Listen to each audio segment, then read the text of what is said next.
Welcome, Aquarius. This is your weekly Teroscope reading for July the 4th through to the 10th, 2016. My name is Tilly, and this is Tarot with Tilly. And before we begin, thank you. Thank you so much for all of the loving, positive support that you send my way each and every day. I send it right back to you. My goodness. You guys are incredible. You rock. Thank you so much. Now, for the monthlies, I did change it. I changed the format. It came to me through a meditation, and I loved it the minute I laid it down. It made so much more sense. There's two sun cards, and that only stands to reason when you think about it, because we enter the month under one sun sign, and we leave the month under a new sun sign, which can dramatically change our focus, our energies around us, what we are focusing on, and what energies come into our life. But for the weeklies, the cards remain the same. So it's still the same layout. And you start with the Three of Wands. Now, the Three of Wands is a beautiful card because there is an expansive new path in front of you. But you are standing there and you are grounded where you are, and you are looking out into this expansive path. Now, you have the opportunity of three wands there. And so you hold the first wand and you are looking out and you are seeing at what it means, how to go forward, how to embrace the opportunities. And then you move over to the second wand and you think about things in a different sense, bringing new obstacles in or where the pitfalls may be. And then the third one is the decision to go forward. So you haven't really made this decision to go forward in this path. You're still weighing out the possibilities of what can be. Now, this could be love, this could be relationships, it could be family, it could be stature in the community, it could be job, it could be career, it could be money. It depends on where your focus is right now, but you are not quite ready to step onto that new path. You need to weigh out the possibilities a little bit more, I think. Now we have the Ten of Cups with the Nine of Swords crossing over it. So these are your thoughts. These are your negative thoughts, tearing you down, taking away your self-confidence, taking away the belief that you can do this, that you can go forward, that you've got this, interfering with your happily ever after, not allowing you to step forward in some way. So be careful when you're standing there with in the Three of Wands, that you're not allowing old negative thoughts to play a part in your happily ever after going forward. Because our negative thoughts, those thoughts that,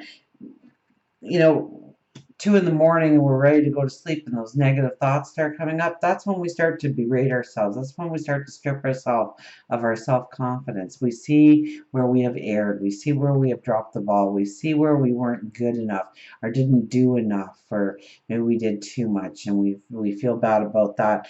But so watch that negative energy. Okay, watch that negative energy, because it's trying to interfere with you really walking into your happily ever after. Now, on the other side, we have the Queen of Wands, and she is our thinker. She is a very beautiful and creative energy. She is one of the diplomats, and she is, I would think, one of the true diplomats, because she is the quiet one. She thinks things through. She asks the validating questions. She researches. She goes that step deeper to really understand the issues that control the true decision going forward. Now, when you use her energy, your decision is right every time. Okay? She does not make a move until she has weighed out all the facts. That's when she moves forward. And she can almost detach herself emotionally so that it is a true decision. And then we have another diplomat, the Emperor, sits as our underlying energy. So know that you will be making the plan, but a plan that is going to be successful. Things are going to come into play. You're going to see certain things. You're going to evolve certain things into your plan this week. This isn't things that you go in search of, but rather they find you. And the Emperor, well, I love the Emperor, because the Emperor doesn't make a plan in hopes that it will work out. He makes a plan knowing that it'll work out. He uses the resources at hand. He brings in different resources if he doesn't already have them in his own possession. And he makes it so the plan is workable, that it's doable. We have the Seven of Swords as the overriding energy, so chances are, especially we've got this new moon energy at the very beginning of the week, chances are you are going to leave some baggage in the past. You're not going to take it forward. You are seeing exactly what is needed in your life to move forward. And you're not going to allow the interference of old baggage and old problems and old situations fog or cloud up your intention on how you want to go forward. Now, we do have two travel cards here. We have the Six of Swords and the Chariot, which are both travel cards. So there could be travel, there could be vacation, there could be travel due to work or career. I think for a large portion of you, there's some kind of, even if it's a day trip or something, there is travel involved in your life this week. Now, with the Six of Swords, this is really going forward on our path, tapping into the wisdom that we already have, knowing that we have to work hard in order to succeed. We're not given a motor. We're not even given a paddle or an oar. We're given a stick. So we know we have to put our backs into it. We know that we have to do it through determination, through our own willpower, through our own discipline in order to reach the shoreline on the other side. And then we have the Chariot, which is all about our focus on our path going forward. Holding the reins, making sure that those horses don't bolt in a direction that we don't want them to go. So it's very much about us manipulating the energy around us. So this could be where you can, especially if you're going for a new job or something, to really show them what you bring to the table. To have that focus of, I'm having this job. By the time I leave this office, I'm going to have this job. Hook, line, and sinker, it's mine. You control the energies. You control the focus of your path going forward. Could be in love, could absolutely be in love, could be stature in the community, once again, where you have your priorities right now. But know that you are the driving force here. Now, as we move towards the weekend and into next week, once again, we get this negative energy popping up. This is feeling like everyone else is getting ahead and we're not. That our dreams will never manifest into a reality, into something tangible, that everybody else is getting ahead. This is essentially feeling like we're left out in the cold. Now, how often have we heard that they just would have went one more step? They would have been in success, but they quit. And so often with this energy, we throw in the towel. You have to realize you are sitting in front of the door of abundance.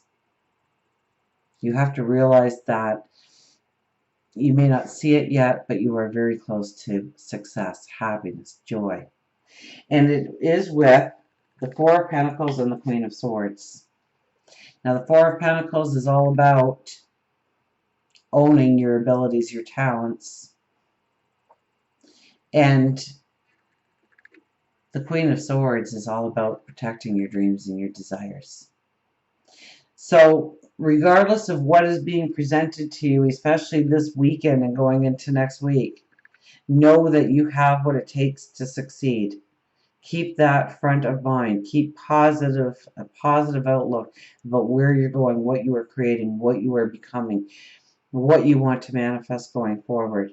It's so easy to throw in the towel with that kind of energy there.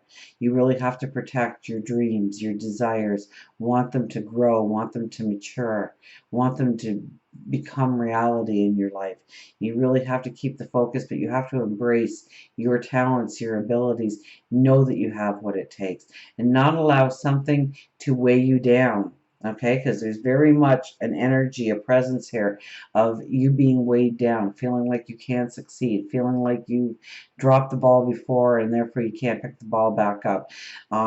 Something along those lines is really weighing you down. I think it has to do a lot with your career, maybe finances, We'll get there. Right now, let's go to the Magician, who is in your love and relationship. So expect magic. Expect magic when it comes to love, relationships, um, meshing with other energies, other people's energies. Okay? This is, what do you want? What do you want when it comes to love? What does the relationship look like? Where does it grow in? What does it grow into? This is a time to affirm it, to give it up to your angels, your spirit guides, of how you want love to be in your life, how you want it to grow, how you want it to manifest. This is the magic coming in. So this is a beautiful week to create the magic in your life. Plan date night. Plan a weekend away. Okay, there's travel here. Plan a weekend away, just the two of you, to experience the magic of each other again. Pardon me. If you are looking for new relationships, very much it could happen through health and well-being. Okay, because we do have the Two of Cups in health and well-being. Um, so you can meet somebody who not only becomes a partner in life, but they become a partner in creating a healthy lifestyle. You could meet them at the gym. You could meet them at a health food store. You could meet them jogging through the park. Now, for work, career, relationships, we have the Four of Cups, which is your gratitude card. Yeah, we want to look around us and see what we are grateful for, but I think more than anything, we need to be grateful for and be aware of our talents and our abilities and just how much fuel they give us in our path forward, of what we bring to the table. To not shadow it, to not hide it under a rock, to really see the beauty of who we are, of what we have to work with. When it comes to finances, it's really about looking at the value of what you spend your money on, if it really brings value into your life. Is there a better way of directing your finances, investing your money? So we have the gratitude card here, but I'm not really feeling it as gratitude in the things around us, or we've got a job, so we just better shut up and like it kind of attitude. It's more of your gifts, your talents, your abilities, and rejoicing in them, embracing them, and loving you for who you are, the unique person that you are, and what you bring to the table that nobody else can. And until we meet again, remember, I do love you.